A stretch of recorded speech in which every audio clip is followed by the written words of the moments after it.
সমুদ্র, তুমি তাড়াতাড়ি স্টোভটা নিয়ে এসো। নিয়ে আসছি।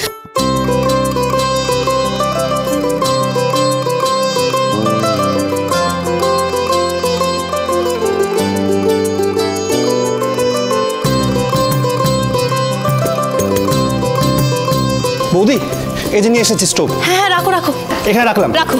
হ্যাঁ, আমাকে দাও। হ্যাঁ হ্যাঁ হ্যাঁ।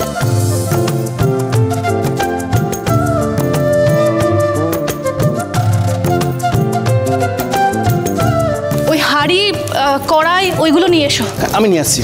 বৌমনি, আমায় ডেকেছিলে? ও বাবা, এসব কি? এই সব হলো রান্না পুজোর আয়োজন। রান্না পুজো এ বাড়িতে? হ্যাঁ, সে তো কত যুগ আগে উঠে গেছে, কত মতো কবেই বন্ধ করে দিয়েছে সে পুজো। তাতে কি হয়েছে, আবার নতুন করে শুরু হবে। এবার দেখোই না বৌদি হাত দিয়ে কত নতুন নতুন জিনিস এই বাড়িতে হয়, তাই না বৌদি? একদম তাই। আচ্ছা, হ্যাঁ হ্যাঁ হ্যাঁ, তাড়াতাড়ি তাড়াতাড়ি। বৌমনি বৌমনি বৌমনি, বলছিলাম কি, কর্তামা জানতে পারলে কিন্তু খুব রাগ করবেন, আর ওনার অনুমতি ছাড়া এসব করতে জানলে আবার তোমাকে কত কথা শোনাই। ঠাকুরের জন্য আয়োজন হচ্ছে, ঠাম্মি জানলে কিচ্ছু বলবে না, একদম রাগ করবে না, আর ভয় নেই, আমি তো আছি। বলছো? তাহলে আমার কোনো চিন্তা নেই। চলো, কি কি করতে হবে আমাকে বলো।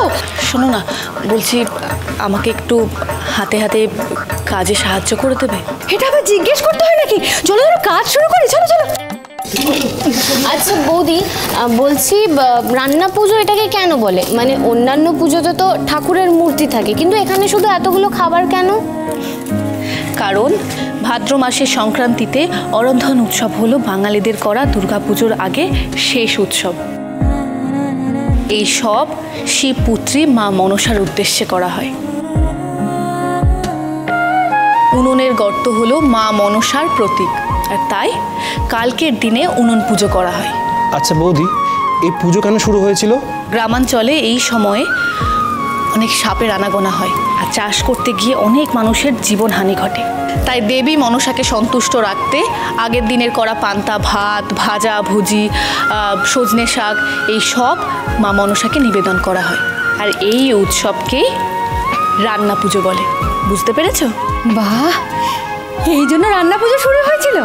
আমি তো বাবু ছাইপাশ সেসব কিছু বুঝি না, তবে জানো তো বৌমনি, আমাদের গ্রামে না প্রায় অনেক বাড়িতেই এই পুজো হতো, আর যখন ছোট ছিলাম তখন তো তোড় জোর করে এই পুজো হতো।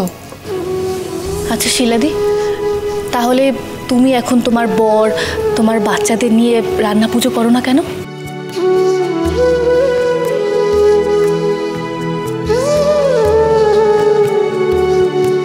আসলে বৌমনি, ছেলেমেয়েরা সব বড় হয়ে গিয়ে ব্যস্ত হয়ে গেছে। শুভ বিবাহ সোম থেকে রবি প্রতিদিন রাত ৯টায় স্টার জলসায় ও ডিজনি প্লাস হটস্টারে।